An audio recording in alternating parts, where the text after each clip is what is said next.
todos. É bom também mais uma vez podermos estar aqui. E como falámos, ter aqui alguns irmãos que já não vimos há algum tempo, ali o Samuel, o Elei também. E é bom nós estarmos aqui com o foco também, que é muito importante nós estudarmos a Palavra de Deus e falarmos dela, e que seja ela de facto a encher-nos e também fortalecer-nos e fortalecer os laços uns com os outros, não é? Porque não há nada neste mundo que fortaleça tanto e crie tantos laços como a Palavra de Deus. E hoje, irmãos, queria continuar um pouco a mensagem que falei da última vez, acerca da economia na Bíblia. Sei que normalmente é um tema que, não sei, às vezes o meu sentimento é que quando vamos falar de economia ou finanças, tudo o que é relacionado com isso, normalmente as pessoas ou não gostam ou ficam assim meio aborrecidos. Quem é que não foi, por exemplo, a reuniões de condomínios ou às vezes aquelas reuniões das próprias empresas? Eu trabalhei em algumas empresas e trabalho em que, quando se ia falar dos resultados e tudo mais, o pessoal, lá vão eles outra vez. Era ali meia hora a falar, e quantas pessoas tinham, e quantos conseguiram contratar, e quanto lucro é que tiveram, em que áreas tiveram. E normalmente o pessoal ficava ali a ouvir aquilo e pronto, ia para o lado. Mas muitas vezes esquecemos que isso é importante ouvir e falar desses temas. E com o Senhor Jesus Cristo não foi diferente.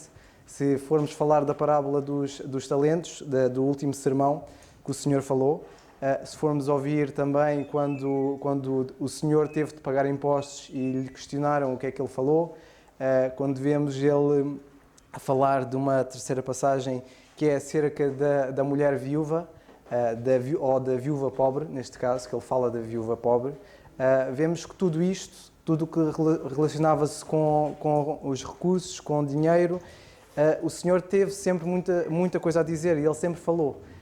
Eu poderia dizer que o Senhor teria sido o melhor economista, mas seria injusto com ele, porque ele é o Criador, ele não precisa de economizar, não precisa de gerir recursos, não precisa de nada disso. Ele é o Senhor de todas as coisas. E na Palavra de Deus o que nós vemos é que o Senhor, ele atribui responsabilidades de economia, de finanças ou neste caso, resumindo, de gestão ao homem, mas ele próprio não precisa do ser, porque ele não tem falta de nada, ele não tem necessidade de gerir o que quer que seja. Ainda que ele o faça, porque vemos que o Senhor, tendo interação com o homem, vemos que a função do Senhor, que ele próprio tem, é ele, ao ter criado o homem e ao ter posto cada um de nós como economistas, como gestores, a única função que ele tem para connosco é a atribuição de responsabilidades e exigir e fazer a prestação de contas perante o que nós fazemos. E da última vez falámos das várias passagens que nós acerca deste tema, as várias passagens na Palavra de Deus, em que a das mais comuns era no Evangelho de Lucas, no capítulo 16 e versículo 1 a 4, em que nós vemos o Senhor mais uma vez a falar aqui de finanças, quando ele fala do administrador desonesto, e que vamos ler no instante, que diz assim: e dizia também aos seus discípulos, Lucas capítulo 16, versículos 1 a 4, havia um certo homem rico, o qual tinha um mordomo, e a palavra aqui mordomo é oikonomon, que é economista ou gestor, e este foi acusado, ou mordomo, como está muito bem traduzido, e este foi acusado perante ele de dissipar os seus bens. E ele, chamando-o, disse: que é isso que ouço de ti? Presta contas da tua mordomia, porque já não poderás ser meu mordomo. E o mordomo disse consigo: que farei? Pois que o meu senhor me tira a mordomia. Cavar não posso, mendigar tenho vergonha. Eu sei o que hei de fazer para, quando for deposado da mordomia, me recebam em suas casas.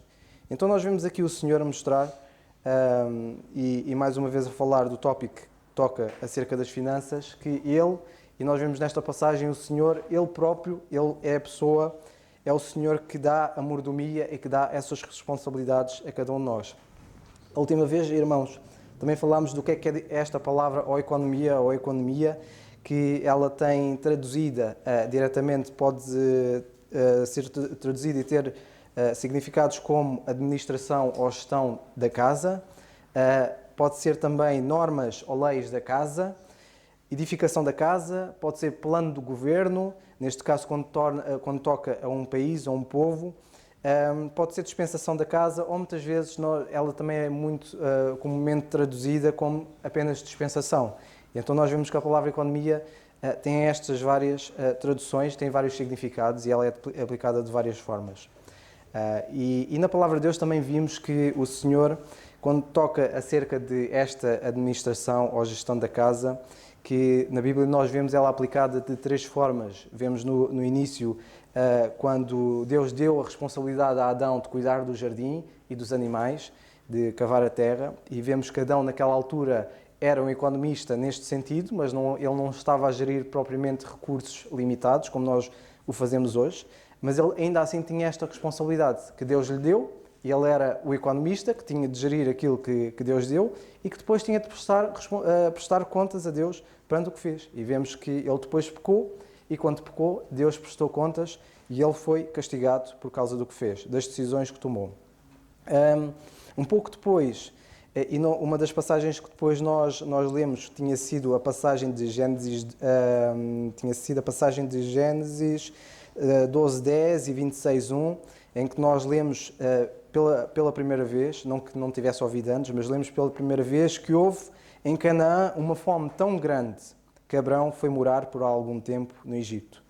E em 26:1, a mesma situação, em que nós lemos que naquela região houve uma época de falta de alimentos, como tinha acontecido antes no tempo de Abrão.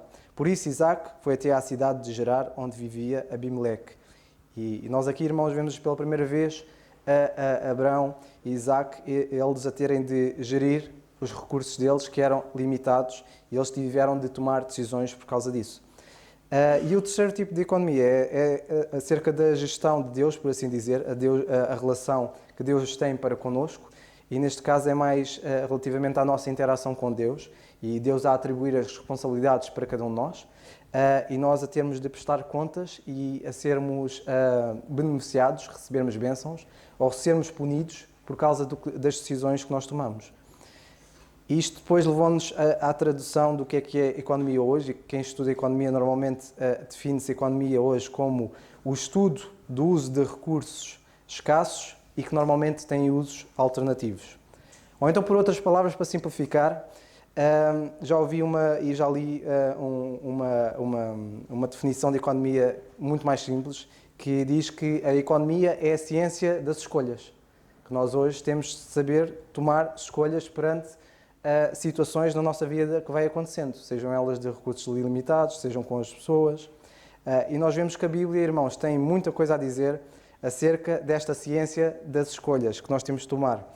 E que, de facto, nós sabemos que a melhor escolha que nós podemos fazer, a primeira que nós temos de fazer, é acerca da nossa interação com Deus. Porque se Deus é a pessoa que, de facto, nos dá as responsabilidades, nós também vemos na palavra de Deus a capacitar-nos para nós conseguirmos tomar essas boas escolhas. Escolhas essas que não sejam não só para a glória e honra do próprio Senhor, do próprio Deus, como também beneficiar-nos a nós. Nós recebemos sempre bênçãos por causa disso. E uma das passagens que queria basear-me hoje é no Evangelho de Mateus, no capítulo 25 e versos 14 a 19, uma passagem que nós já conhecemos, que é o último sermão do Senhor, um dos sermões mais longos que ele fez antes de ir à cruz, e que vemos ele a falar aos discípulos acerca dos 10 talentos. E este assunto dos 10 talentos mostra-nos também o que é que o Senhor tem a dizer acerca da economia e das responsabilidades que nós temos e da forma como nós devemos lidar com o que o Senhor nos dá. E diz assim, a passagem que já bem conhecemos: porque isto é também como um homem que, partindo para fora da terra, chamou os seus servos, entregou-lhes os seus bens, e a um deu 5 talentos, a outro 2 e a outro 1. Cada um segundo, notem agora, segundo a sua capacidade. E ausentou-se logo para longe. E tendo ele partido, o que recebera 5 talentos, negociou com eles e granjeou ou ganhou outros 5 talentos. Da mesma sorte, o que recebera 2, granjeou também outros 2. Mas o que recebera 1 foi e cavou na terra e escondeu o dinheiro do seu senhor. E muito tempo depois veio o senhor daqueles servos e, notem, fez conta com eles. E vemos aqui mais uma vez o Senhor a fazer-se, e vemos que o Senhor aqui também refere-se ao próprio Senhor Jesus Cristo, e poderíamos dizer que os discípulos seriam os servos e que o Senhor um dia, ao dar a cada um deles não só talentos, mas dons, e até mesmo no que toca à parte do dinheiro, vemos que é o Senhor que atribui estas responsabilidades, e neste caso, nesta parábola, o Senhor atribuiu os 5, os 2 e um talento a cada um dos 3 servos, atribuiu esta responsabilidade que eles depois tiveram de utilizar para conseguir multiplicar o que o próprio Senhor lhe tinha dado. E que o Senhor depois, mais tarde, aqui não diz quanto tempo foi, mas diz que ele, muito tempo depois, não sabemos quanto, mas muito tempo depois ele veio prestar contas perante o que ele lhes tinha dado.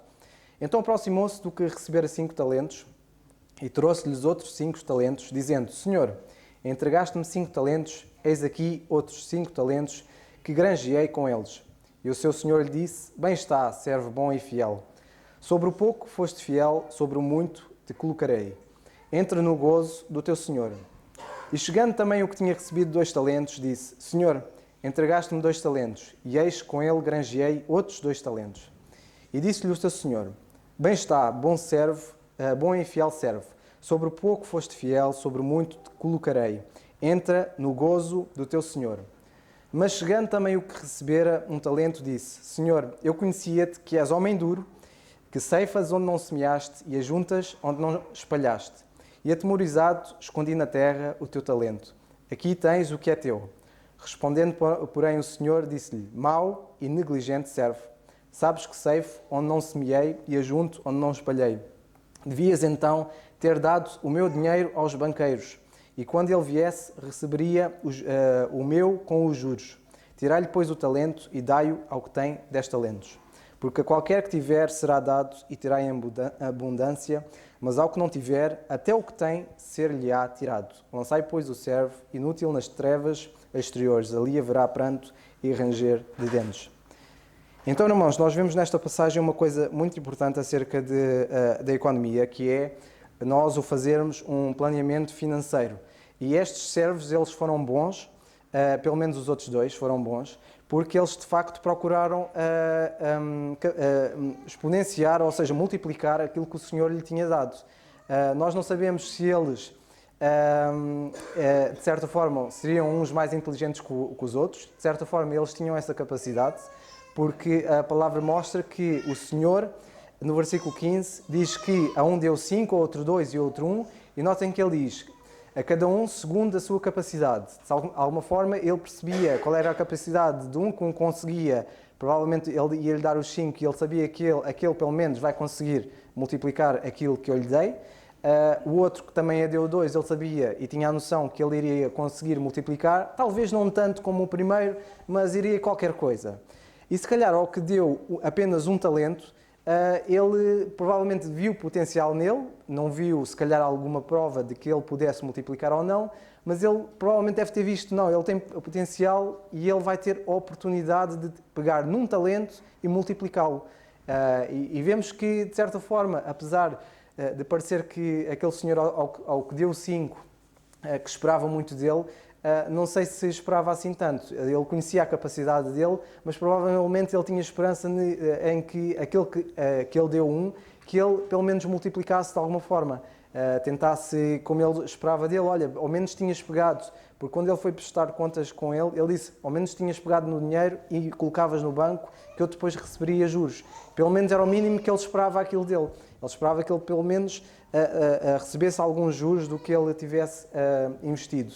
E vemos que o Senhor conhecia a capacidade de cada um deles e, conhecendo a capacidade, deu-lhes a oportunidade deles utilizarem aquilo que não era deles para fazer crescer. E isto mostra-nos, irmãos, uma coisa muito importante no que toca à economia, que a economia, como nós sabemos, que é a ciência das escolhas. Esta ciência das escolhas, para nós tomarmos boas escolhas e sabermos como é que deve ser, uma das coisas que nós devemos conseguir fazer é conhecer bem o nosso Senhor. E a verdade é que aquele servo que recebeu um talento, ele conhecia bem o seu Senhor, ele tinha a certa capacidade, mas o temor que ele teve impediu de ele conseguir multiplicar aquele talento. E notem que ele conhecia bem o seu Senhor, mas ele ainda assim poderia ter tido os outros para o ajudarem a multiplicar aquele dinheiro, aquele talento, e que ele teve essa oportunidade, mas ele não a concretizou. No entanto, ele a conhecia, e um dos princípios e uma das coisas que nós devemos saber é que o nosso Senhor, que é aquele que dá as responsabilidades, que também dá a capacidade, porque este Senhor que é falado aqui nesta parábola, ele conhecia a capacidade de cada um, mas ele não lhes dava a capacidade. Mas o nosso Deus hoje ele pode nos dar essa capacidade, além de dar a responsabilidade, e nós formos humildes e dissermos, Senhor, eu não tenho capacidade para gerir isto que tu me deste. Então o Senhor provavelmente, e nós tendo em comunhão com Ele e através das nossas experiências e do dia-a-dia, nós vamos conseguindo receber essa capacidade. E isto para fazer a ligação com o quê? Com uma das histórias que eu gosto mais, que é a história de José do Egito. Porque eu não sei se os irmãos, ao lerem esta história, uma das coisas que eu vejo na história de José é que o José, não sei se têm noção, foi o melhor economista de todos os tempos.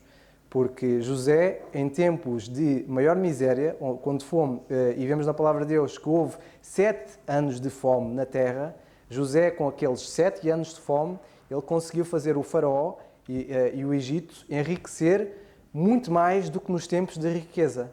Não sei se têm a noção, e isto em termos no que toca à economia, José tomou as melhores escolhas, principalmente primeiramente porque ele tinha comunhão com Deus, e que vemos que esta comunhão com Deus e a parte da experiência dele fez com que ele, em tempos de maior crise que aquele povo tinha passado, e provavelmente a terra, durante aqueles 7 anos, ele conseguiu enriquecer o Egito de forma como nunca ninguém conseguiu enriquecer, e provavelmente até hoje. E costuma-se dizer até que os melhores economistas são aqueles que conseguem fazer enriquecer um país nos tempos de miséria. E José, eu gosto muito da história de José porque o ponto máximo dele foi aquele, mas a forma como ele lá chegou foi uma forma muito difícil, como nós conhecemos na história de José. E queria então fazer a ligação destes talentos para nós percebermos porque é que cada um deles e porque é que aquele tinha um talento, ele poderia não ter a mesma capacidade com os outros, mas ele, o tempo que o Senhor teve fora, porque a Bíblia diz que muito tempo depois o Senhor veio prestar contas, e naquele muito tempo depois, este servo que tinha um talento, ele podia não ter a capacidade suficiente, mas ele podia começar a exercê-la de várias formas para conseguir crescer o talento que o Senhor lhe tinha dado. Mas em vez disso, não, ele simplesmente escondeu na terra, por assim dizer, meteu-o no cofre e foi-se embora à vida dele, quando ele podia ter, de facto, investido e ter passado pelas experiências para conseguir granjear, pelo menos nem que fosse mais um talento. E então, irmãos, como é que nós vamos conseguir fazer então com que os talentos que o Senhor nos dá, não é só talentos, só dons para nós exercermos no nosso trabalho, no nosso dia-a-dia, no serviço na igreja, como é que nós então podemos ainda capacitar-nos para fazer muito mais do que o que nós já fazemos? E é através desta experiência de José que vai ajudar-nos então, irmãos, a percebermos. Queria então que abríssemos no livro de Gênesis, que já conhecemos muito bem esta história, a partir do capítulo 39. Vamos ler algumas passagens e vamos reter-nos um pouco, principalmente neste livro, no resto do tempo. E vamos ler algumas passagens para percebermos como é que José foi capacitado para então conseguir ser o melhor economista que houve naquele tempo. E então vamos a partir do versículo 1 até ao versículo 10, que diz o seguinte: E José foi levado ao Egito, e Potifar, eunuco de Faraó, capitão da guarda, varão egípcio, comprou-o da mão dos ismaelitas que o tinham levado lá. E o Senhor estava com José. Notem, o Senhor estava com José. E foi varão próspero, estava na casa do seu senhor egípcio. Vendo, pois, o seu senhor, que o Senhor, neste caso o Senhor Deus, estava com ele, e que tudo o que fazia o Senhor prosperava em sua mão. E José achou graça em seus olhos e servia-o. E ele o pôs sobre a sua casa, entregou na sua mão tudo o que tinha. E aconteceu que, desde que o pusera sobre a sua casa e sobre tudo o que tinha, o Senhor abençoou a casa do egípcio por amor de José. E a bênção do Senhor foi sobre tudo o que tinha na casa e no campo. E deixou tudo o que tinha na mão de José, de maneira de que nada sabia do que estava com ele, a não ser do pão que comia. E José era formoso de parecer e formoso à vista. E aconteceu depois destas coisas que a mulher do seu senhor pôs os seus olhos em José e disse: Deita-te comigo. Porém, ele recusou e disse à mulher do seu senhor: Eis que o meu senhor não sabe do que há em casa comigo. E entregou na minha mão tudo o que tem. Ninguém há maior do que eu nesta casa, e nenhuma coisa me vedou senão a ti, porquanto tu és sua mulher. Pois como faria eu esse tamanho mal e pecaria contra Deus? E aconteceu que, falando ela cada dia a José, e não lhe dando ele ouvidos, para deitar-se com ela e estar com ela. Até aqui, a passagem. Uma coisa curiosa nesta passagem, irmãos, é que nós vemos vemos aqui várias situações. Uma delas é o versículo 2 que diz: o Senhor estava com José, e porque o Senhor estava com José, José foi um varão próspero e estava na casa do seu senhor egípcio.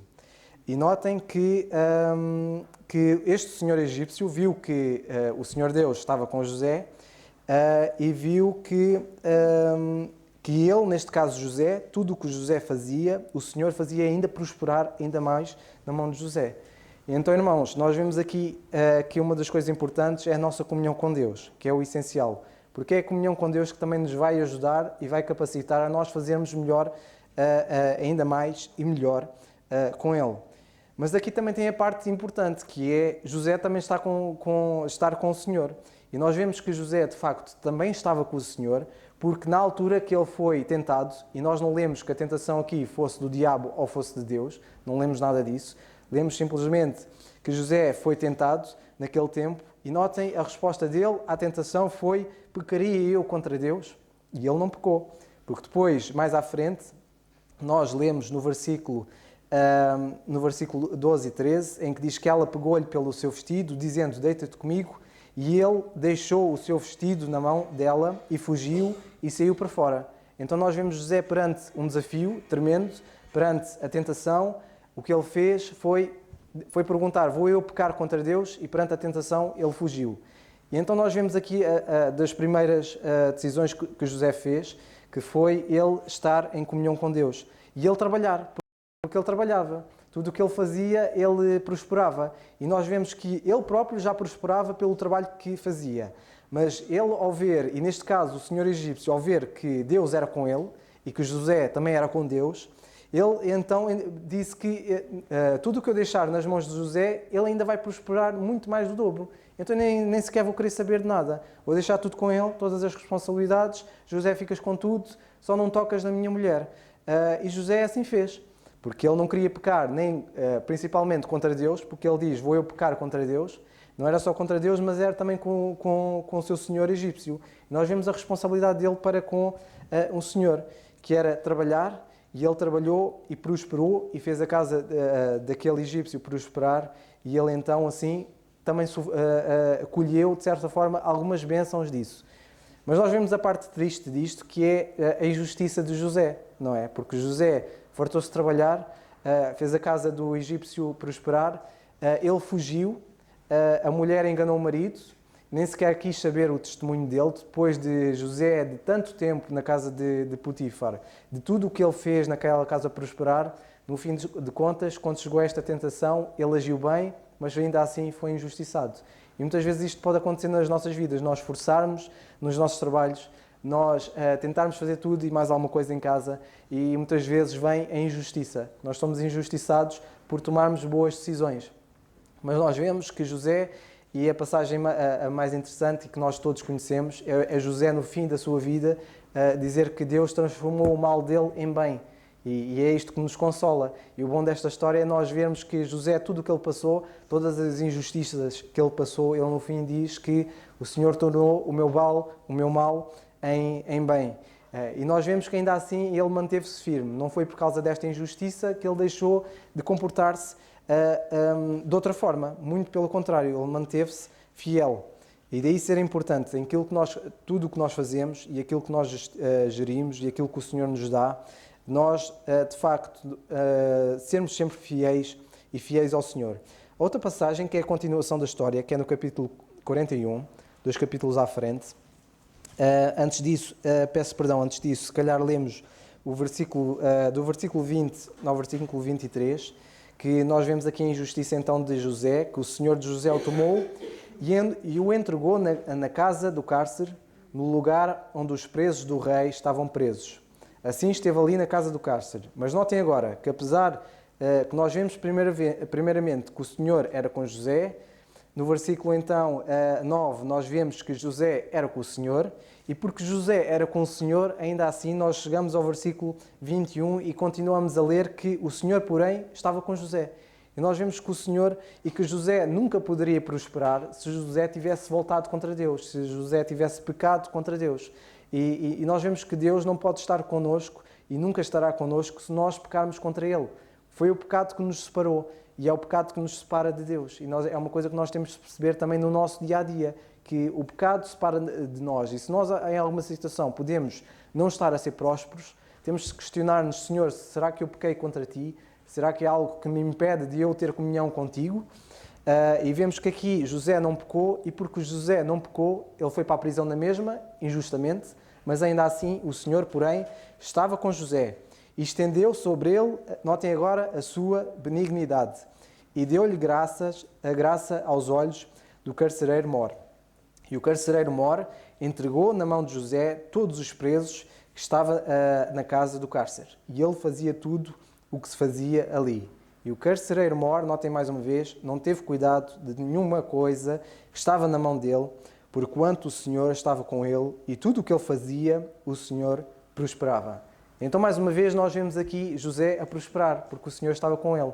E se José já era muito bom naquilo que ele estava a fazer, com o Senhor com ele, ainda era muito melhor, ainda fazia muito mais.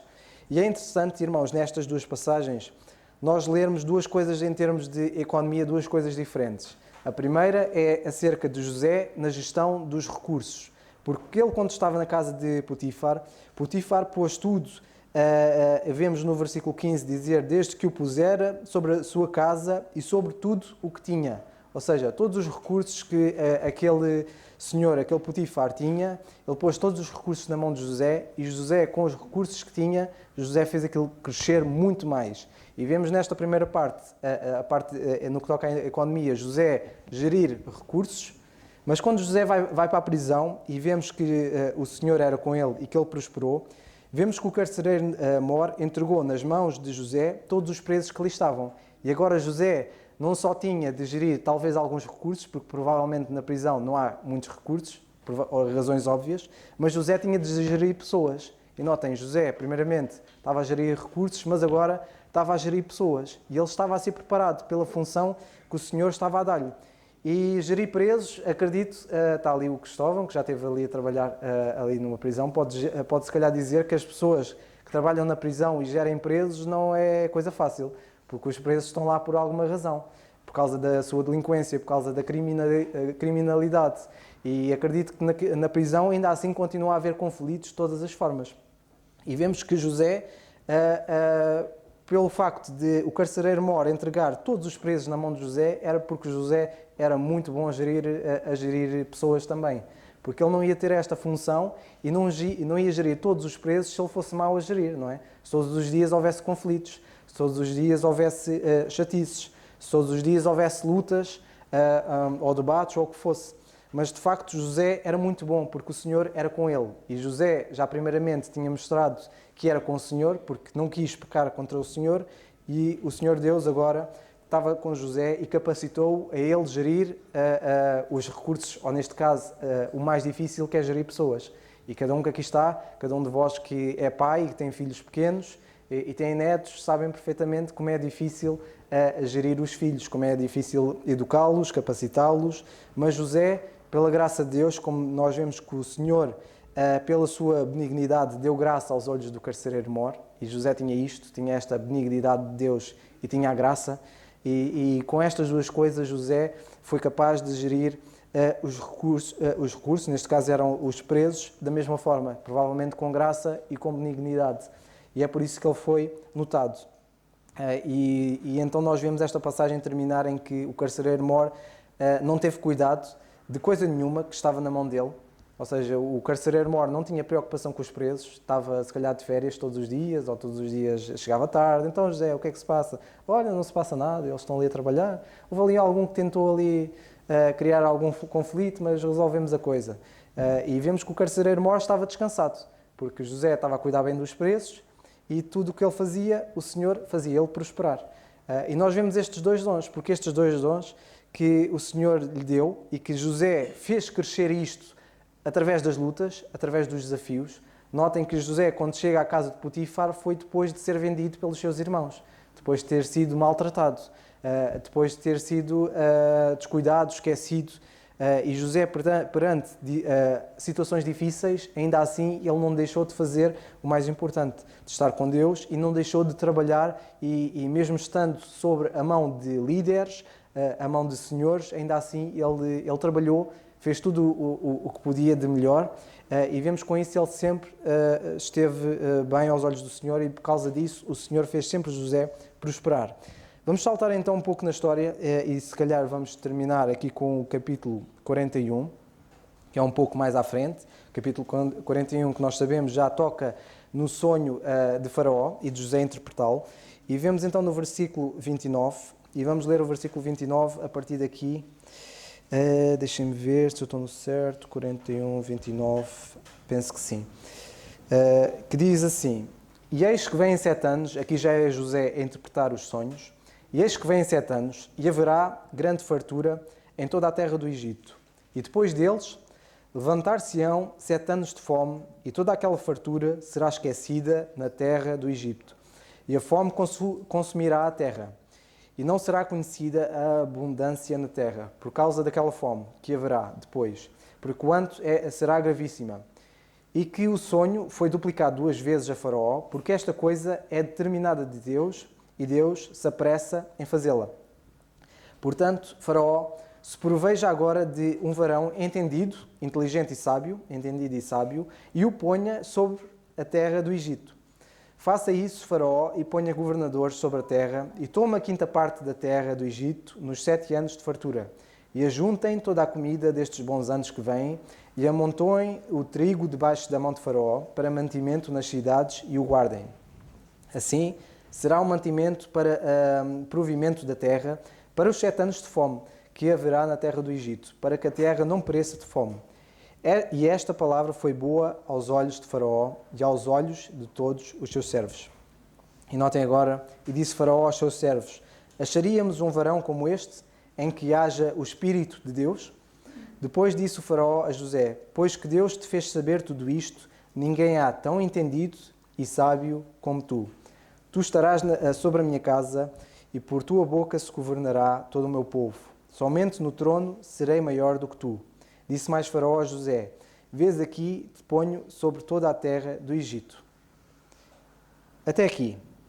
Nós vemos então, irmãos, José, e achei interessante esta passagem, porque José, quando diz ao Faraó, proveja de um varão entendido e sábio, é interessante que o varão entendido e sábio era o próprio José, mas ele não dizia: olha, põe-te a mim como teu governador.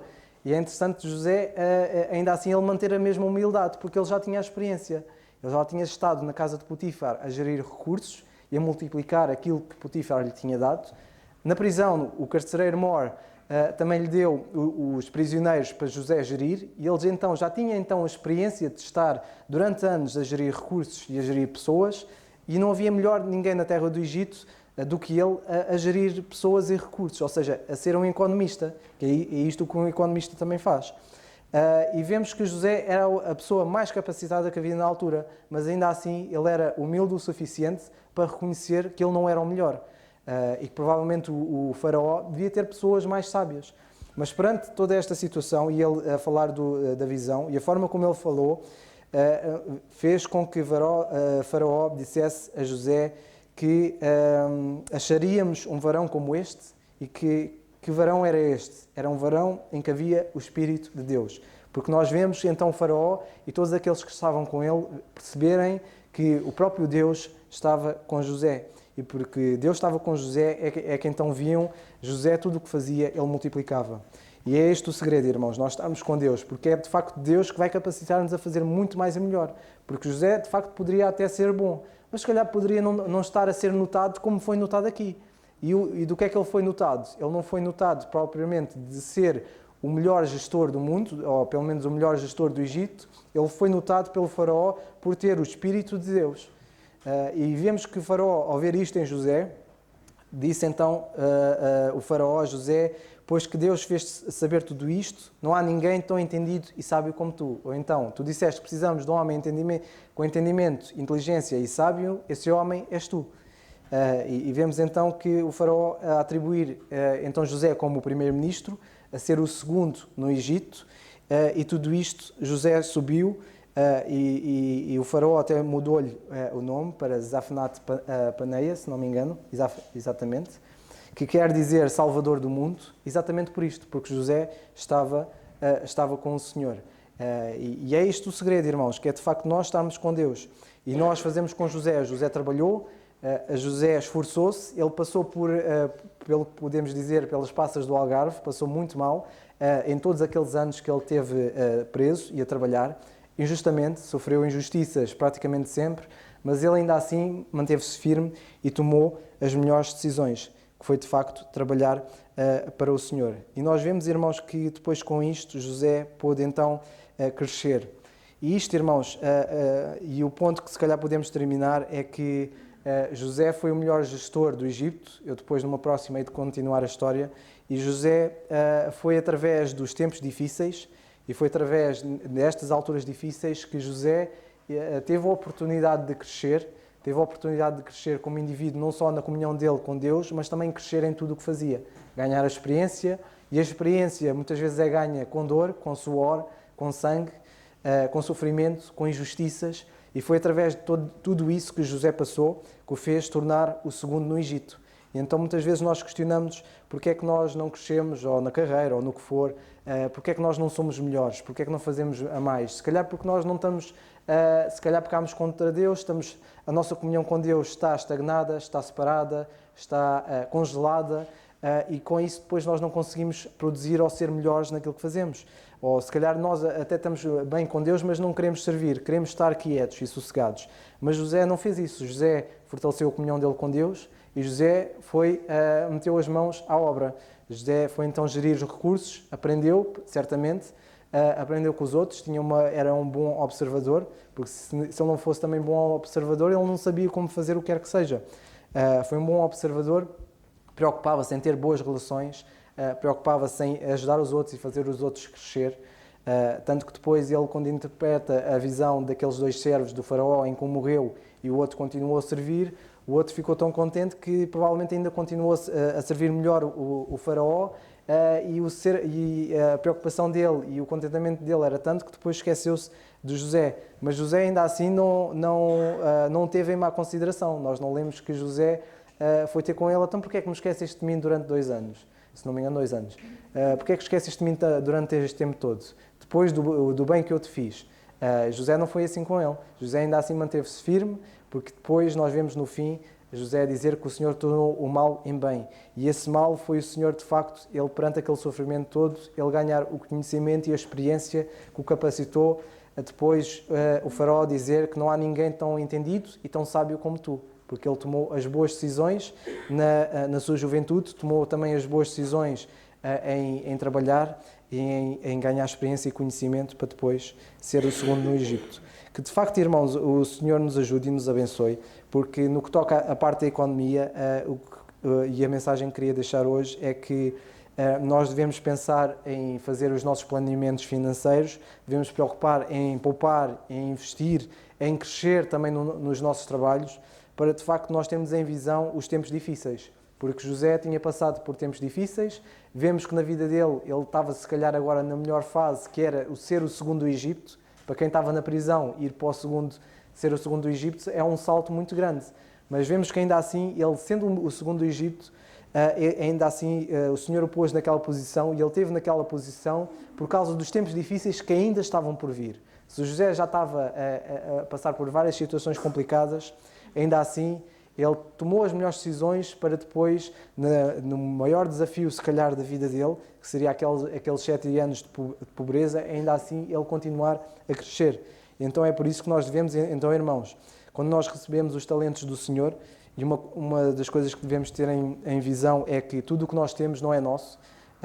Muitas vezes, já há alguns tempos, estava a falar com a Mila de nós pagarmos a casa rápido e tudo mais, mas uma das coisas que nós nos lembrámos era que nós podemos pagar a casa rápida e ter a dívida saldada com o banco, mas a casa não é nossa, nós não temos a autoria ou senhoridade por ela, porque quando nós morrermos ela vai ficar aqui na mesma. Pode acontecer um desastre, esperemos que não, mas pode acontecer uma catástrofe e a casa e o prédio é todo destruído e depois ficamos sem nada. Então nós somos senhores do quê? Não somos senhores de nada, a nossa vida aqui é temporária. A minha Bíblia que eu tenho, quando eu morrer ela vai ficar aqui, eu posso dizer que ela é minha, no sentido em que eu tenho direito ao acesso a ela, mas eu não sou senhor da minha Bíblia, eu não sou senhor nós não somos senhores aqui de nada, tudo o que nós temos foi-nos dado por nós. Foi o Senhor a dar-nos, de facto, os talentos. Mas que o Senhor, irmãos, nos ajude a termos isto em mente, que o que temos não é nosso, nós temos direitos de acesso, nós temos responsabilidades de acesso e temos de prestar contas perante aquilo que nos foi dado. Que o Senhor nos ajude e nos ajude, de facto, a nós fazermos crescer aquilo que Ele nos deu. Amém.